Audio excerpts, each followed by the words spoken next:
Welcome to రాజనీతి. Telugu Desam party కార్యకర్తల సమావేశాలు, ఫిర్యాదుల పరిష్కారాల కార్యక్రమం ఈ రెండు కూడా నిర్వహించని తెలుగుదేశం పార్టీ ఎమ్మెల్యేలు, ఇన్ఛార్జీలకు షోకాజ్ నోటీసులు ఇవ్వాలని మంత్రి నారా లోకేష్ ఆదేశించడం తెలుగుదేశం పార్టీలో సంచలనానికి దారితీసింది. 4 వారాలుగా నియోజకవర్గాల్లో కేడర్ సమావేశాలు, గ్రీవెన్స్లు నిర్వహించని ఎమ్మెల్యేల మీద లోకేష్ ఆగ్రహం వ్యక్తం చేశారు. ఉమ్మడి కడప జిల్లాలో Mydukuru MLA Putta Sudhakar Yadav, Kadapa MLA Madhava Reddy, Proddatur MLA Varadaraja Reddy, Kamalapuram MLA Chaitanya Reddy, Pulivendula party incharge BTech Ravi, Dharmavaram incharge Paritala శ్రీరామ్కు నోటీసులు ఇచ్చి వాళ్ళ వివరణ తీసుకోవాలని లోకేష్ ఆదేశాలు ఇచ్చారు. క్షేత్రస్థాయిలో వినతిపత్రాలు తీసుకోవటం, కార్యకర్తల సమావేశాల్లో పాల్గొనటం మస్ట్గా చేయాలి. మంత్రులు కూడా ఇందులో పాల్గొనాల్సిందని లోకేష్ స్పష్టంగా చెప్పారు. లోకేష్ వివరణ తీసుకోవాలి అని చెప్పిన వాళ్ళలో సీనియర్ నాయకులు కూడా ఉండటంతో ఇది పార్టీలో చర్చనీయాంశంగా మారింది. నియోజకవర్గాల స్థాయిలో ఎమ్మెల్యేలు, మంత్రులు వారం వారం గ్రీవెన్స్ నిర్వహించాలని పార్టీ ఆదేశాలు ఉన్నాయి. కొంతమంది ఈ విషయంలో నిర్లక్ష్యంగా ఉన్నారు.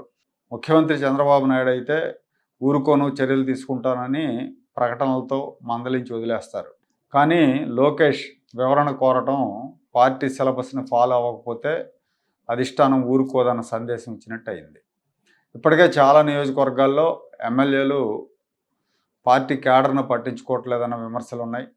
కొంతమంది ఎమ్మెల్యేలు అయితే తమ అనుచరులకే ప్రాధాన్యం ఇచ్చి ఏళ్ల తరబడి పార్టీలో ఉన్న వాళ్ళని దూరం పెడుతున్నారు. దాని మూలంగా చాలా అసంతృప్తి కూడా ఉంది. అలాగే సోషల్ మీడియా సైనికులను దూరం పెడుతున్న ఘటనలు ఉన్నాయి.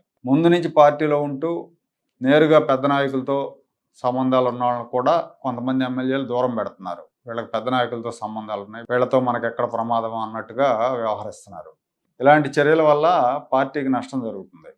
అందరినీ కలుపుకుపోవాలని ముఖ్యమంత్రి చంద్రబాబు నాయుడు పదే పదే చెప్తా ఉన్నారు. మొన్న మధ్య కూడా చెప్పారు, ఎమ్మెల్యేల మీద 3-4 సంస్థలతో సర్వేలు చేయించాం, ఒక 40 మంది మరీ బ్యాడ్గా ఉన్నారు, ఆ బ్యాడ్ రిపోర్ట్స్ వచ్చిన వాళ్ళని పిలిచి మాట్లాడాను, వాళ్ళ తీరు మార్చుకోకపోతే వచ్చే ఎన్నికల్లో సీట్లు ఇవ్వనని కూడా చెప్పినట్టు చెప్పారు.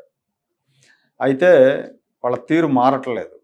నియోజకవర్గాల్లో ఏకపక్షంగా వ్యవహరిస్తున్నారు, అవినీతికి పాల్పడుతున్నారు, అక్రమ మైనింగ్, ఇసుక, లెక్క, రేషన్ బియ్యం స్మగ్లింగ్, వర్గాలను పెంచి పోషించడం, ఇలాంటి ఆరోపణలన్నీ ఉన్నాయి. కొన్ని చోట్ల అయితే వైసీపీ నుంచి వచ్చిన వాళ్ళకు ప్రాధాన్యం ఇస్తున్నారన్న ఆరోపణలు ఉన్నాయి. దాదాపుగా సగం మంది ఎమ్మెల్యేల మీద కార్యకర్తల వ్యతిరేకతతో ఉన్నారని రిపోర్ట్స్ ఉన్నాయి.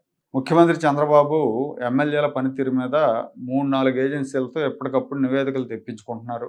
ఆ నివేదికలు తెప్పించుకొని అన్నీ పరిశీలించిన తర్వాత వాటిలో కామన్గా వచ్చిన అంశాలని క్రోడీకరించి పనితీరు బాగా లేని వాళ్ళని హెచ్చరిస్తున్నారు. అయినా కూడా మార్పు లేకపోతే ఈసారి టికెట్ గల్లంత అవుతుందని కూడా చెప్తున్నారు. ఎమ్మెల్యేల విషయంలో కార్యకర్తల ఫీడ్బ్యాక్ కూడా తీసుకుంటున్నారు. కార్యకర్తలకు కూడా ఫీడ్బ్యాక్ ఇచ్చే అవకాశాన్ని కల్పిస్తున్నారు. తీరు మార్చుకుని వాళ్ళ మీద కఠినంగా వ్యవహరించాలని లోకేష్ నిర్ణయించినట్టు తెలుస్తూ ఉంది. అందులో భాగంగానే కడప ఎమ్మెల్యేల నుంచి వివరణ తీసుకోవాలని ఆదేశించినట్టు చెప్తున్నారు. వీళ్ళు గత కొన్ని వారాలుగా ఈ కార్యకర్తల సమావేశాలు, గ్రీవెన్స్ సమావేశాలు నిర్వహించలేదు.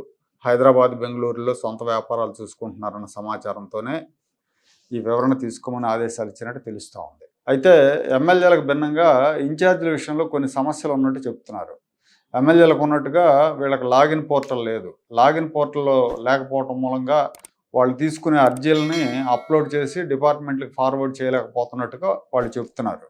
ప్రజల నుంచి ఫిర్యాదులు తీసుకుంటున్నప్పటికీ సకాలంలో వాటిని పరిష్కారం చేయలేకపోతున్నాం. దీని మూలంగానే వాళ్ళ తర్వాత వచ్చి మాది ఇంకా పరిష్కారం అవ్వలేదని చెప్తే వాళ్ళకి ఏం చెప్పాలో అర్థం కావట్లేదని చెప్తున్నారు. ధర్మవరం నియోజకవర్గంలో అయితే బీజేపీ నుంచి సత్యకుమార్ మంత్రి ప్రాతినిధ్యం వహిస్తున్నారు. అక్కడ స్థానికంగా తెలుగుదేశం, బీజేపీ కేడర్ మధ్య సమన్వయం లేదు. ఎన్నికల తర్వాత కొంతమంది వైసీపీ వాళ్ళు బీజేపీలో చేరటం మూలంగా అక్కడ కొన్ని సమస్యలు ఉన్నట్టు చెప్తున్నారు. సో ఇలాంటివి కొన్ని సార్ట్అవుట్ చేసుకోవాల్సిన విషయాలు ఉన్నాయి. మొత్తం మీద మన లోకేష్ ఆదేశాల తర్వాత పనితీరు సరిగా లేని ఎమ్మెల్యేల విషయంలో అధిష్టానం గట్టిగా ఉంటుంది, ఉపేక్షించదు అన్న సందేశం అయితే ఇచ్చినట్టు అయింది.